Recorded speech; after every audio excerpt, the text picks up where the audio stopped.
کنڈی کھٹکائی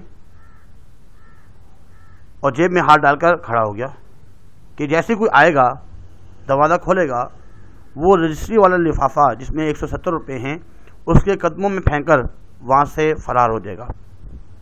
دروازہ کھلتے ہی شکیلہ بیگم کا پستہ قد خاوند باہر آتا ہے، وہ اس سے پوچھتا ہے، کہتا ہے کہ بھائی میرا نام محمود علی ہے اور مجھے قریشی صاحب سے ملنا ہے۔ شکیلہ کے خاوند اسے ہاتھ ملاتے ہیں اور کہتے ہیں کہ معاف کیجیے گا، یہاں تو کوئی قریشی صاحب نہیں رہتے۔ چور کہتا ہے کہ کیا یہ مکان نمبر 367 367 نہیں ہے؟ وہ کہتے ہیں نہیں، یہ تو مکان نمبر 376 ہے، 376 ہے۔ اور چور کہتا ہے معاف کیجیے گا اور اپنا ہاتھ آگے بڑھا کر وہاں سے چل پڑتا ہے مسافہ کر کے۔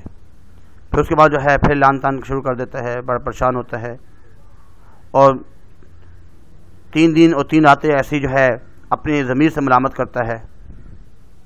اس کے بعد ایک شام جے روڈ کی طرف جاتا ہے، وہاں پہ سرون کوارٹر سے ٹرانسسٹر ریڈیو چراتا ہے۔ ایک دکان میں جاتا ہے، وہاں سے ٹرانسسٹر ریڈیو چرانے کے بعد وہ لنڈے جا کر اس کو 45 روپے کا بیچ دیتا ہے۔ 3-4 دن گزارنے کے لیے اس کے لیے کافی ہے، اور 3-4 دن گزارنے کے لیے وہ لاہور چھوڑ کر قصور چلا جاتا ہے۔ یہ دیکھیے قصور، پریشان تو کافی ہے اور اس کی کچھ جو اپنی واردات کرتا رہتا ہے، اس کو پیسوں کی ضرورت ہے۔ اس کے بعد وہ قصور چلے جاتا ہے اور تقریباً 1 ہفتہ قصور میں رہتا ہے۔ وہاں پہ حضرت بلے شاہ کا مزار ہے، اس مزار میں جا کے تھوڑا سا سکون تو ملتا ہے، لیکن اس کے باوجود وہاں پہ بھی جو ہے اس کو آسودگی میسر نہ ہوئی۔ ہر شام جو ہے وہ سونے سے پہلے اپنے ضمیر سے پوچھتا کہ جو 45 روپے آپ کے پاس ہیں، جو ریڈیو چوری کر کے آپ نے اس کو بیچا اور 45 روپے آئے، وہ تو آپ خرچ کر رہے ہو، اس کو تو اپنے لیے حلال سمجھ رہے ہو، اور یہ 170 روپے اس کو کیوں نہیں خرچ کرتے؟ ضمیر جو ہے بار بار ملامت کر رہا ہے، بہت پریشان رہتا ہے۔